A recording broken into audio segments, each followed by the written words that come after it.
Navelim SC पंगडान sporting club दवर्लीक 4 विरोधान 2 गोल फरकान हारायलो।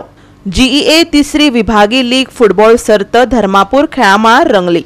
नावेली खातीर मेलोयसन डायस, तन्वीर बागलकोट आणि डोमिंगो रुडोल्फ हांणी गोल केले, जाल्यार नील मिरांडान आणि वेलिसन कोलासोन दवर्ली पंगडा खातीर गोल केले। दोनूय पंगडांनी आपले परीन बरे यत्न केले। शेवटाक नावेली एससी पंगडान स्पोर्टिंग क्लब दवर्लीचेर 4 विरोधान 2 गोलान जैत जोडले। पळयात रंगतदार डावपेच।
गोवा 365 खातीर संदीप तुयेकार, मनीषा जाधव आणि निखिल जल्मी।